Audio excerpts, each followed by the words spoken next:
Assalamualaikum warahmatullahi wabarakatuh. Kami dari kelompok 2 ingin mempresentasikan tentang konsep sistem informasi dan eksekutif.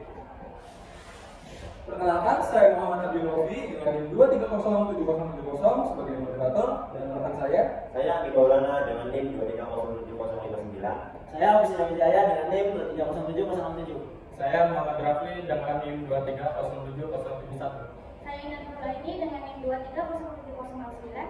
Saya Salman Mulia dengan NIM 2307008. Saya Fatima Nurlaini dengan NIM 2307009.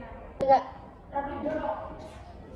dari materi ini akan saya jelaskan pembahasan sistem informasi eksekutif. Sistem informasi eksekutif atau disingkat SIE atau dalam bahasa Inggris disebut dengan Executive Information System (AIS) merupakan salah satu sistem informasi manajemen yang berfungsi untuk memudahkan pembuatan keputusan yang dibutuhkan oleh pihak eksekutif senior. Kemudian, sistem ini juga memberikan berbagai kemudahan dalam informasi, baik dari dalam maupun luar yang masih menjadi relevan dengan tujuan atau objektif sebuah perusahaan. Jika tidak ada sistem informasi eksekutif dan hanya ada sistem informasi fungsional, manajer puncak akan menerima semua informasi dari subsistem fungsional dan para eksekutif hanya mensintesiskan data menjadi suatu bentuk yang berarti bagi mereka.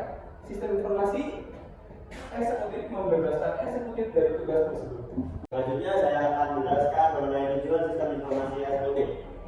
Tujuan utama sistem informasi eksekutif adalah menyediakan informasi yang mendukung pengambilan keputusan strategis.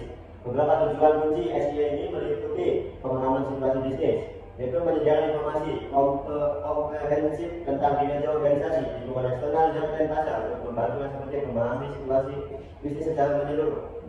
Mengidentifikasikan peluang dan tantangan, yaitu membantu eksekutif mengidentifikasi peluang pertumbuhan dan mengatasi tantangan dalamnya, menyediakan analisis data yang relevan, pengawasan dan kontrol, yaitu memberikan sarana bagi pengawasan dan kontrol atas pelaksanaan strategi bisnis serta memantau pencapaian tujuan organisasi.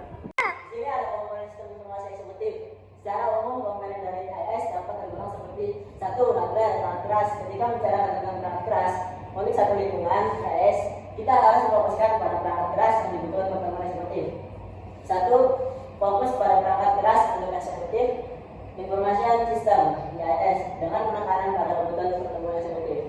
2. Posisikan kebutuhan eksekutif sebagai prioritas sebelum memilih perangkat keras. 3. Komponen dasar perangkat keras IIS mencakup input device, central processing unit atau CPU, file penyimpanan data, dan output device. 4. Input device memungkinkan eksekutif memasukkan, memverifikasi, dan memperbarui data secara Saya akan menjelaskan tentang nomor 2, yaitu software akan lunak memiliki memilih perangkat lunak penting untuk mendesain satu IIS yang efektif. Oleh sebab itu, komponen perangkat lunak dan bagaimana cara mengintegrasikan data ke dalam suatu sistem sangat penting. 1. Pemilihan perangkat lunak kunci untuk desain IIS yang efektif. Yang kedua, pentingnya komponen perangkat lunak dan integrasi data dalam suatu sistem. Yang ketiga, komponen dasar perangkat lunak IIS melibatkan teks, grafis, dan model dasar. Yang keempat, teks mendasari perangkat lunak dan dapat didokumentasikan. Yang kelima, grafis mengapkan volume teks dan statistik ke keterangan visual dengan jenis grafis seperti bagian gugus berkala, diagram, peta, grafis gerak, bagian urutan, dan perbandingan graf atau bagian balok. 3. Database, tempat penyimpanan data yang relevan dan diperlukan untuk analisis eksekutif. Yang keempat, antarmuka pengguna, antarmuka yang ramah pengguna untuk memudahkan eksekutif dalam mengakses informasi dan menjalankan analisis. Yang kelima, proses analisis data, proses otomatisasi untuk menganalisis data dan menghasilkan informasi yang bermakna. Selanjutnya, karakteristik sistem informasi eksekutif. Beberapa macam karakteristik dari sistem informasi eksekutif. 1. Ruang karakteristik dan ruang sendiri merupakan ukuran poin dan kelas setiap poinnya. Tersedia penjelasan secara detail mengenai deskripsi namanya. 2. Faktor pendukung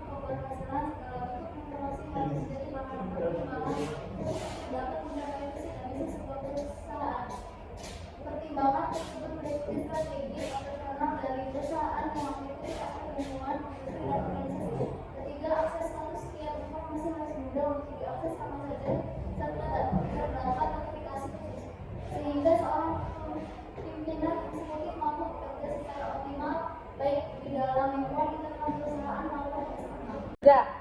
Kelebihan IAS, kelebihan dan kekurangannya IAS. Kelebihan IAS yang pertama mempermudah para eksekutif untuk menggunakan pengalamannya dalam dunia komputer. Yang kedua, menyediakan pengiriman tepat waktu dari keterangan rangkuman perusahaan. Yang ketiga, keterangan yang disediakan semakin mudah dimengerti. Yang keempat, biasanya menawarkan efisiensi untuk membuat keputusan. Dan terakhir, melakukan penyaringan data untuk manajemen. Selanjutnya, kekurangan IAS. Kelemahan IAS yang pertama memiliki fungsi yang terbatas, tidak dapat melakukan perhitungan kompleks. Kedua, pada perusahaan kecil mungkin membutuhkan biaya lebih untuk membuat implementasi. Yang ketiga, karena sistemnya besar sehingga sulit untuk mengaturnya. Yang keempat, pembuatannya halus dapat memenuhi kebutuhan informasi bagi eksekutif senior. Ketiga, manfaat sistem informasi eksekutif. Satu, menggunakan sistem informasi eksekutif memberikan sejumlah manfaat termasuk dua, pengambilan keputusan yang cepat dan tepat. Mempercepat proses pengambilan keputusan tingkat tinggi dengan menyediakan informasi secara cepat. Tiga, peningkatan efisiensi operasional. Membantu meningkatkan efisiensi operasional dengan memberikan pandangan holistik tentang seluruh organisasi. Yang keempat, mendukung perencanaan strategis, menyediakan informasi yang dibutuhkan untuk merencanakan strategi jangka panjang dan mengatasi perubahan pasar. Yang kelima, memfasilitasi komunikasi antar eksekutif, memungkinkan kolaborasi dan komunikasi yang lebih baik di antara para eksekutif dalam organisasi. Sekian presentasi dari kelompok 2. Kurang-kurangnya mohon maaf. Wassalamualaikum warahmatullahi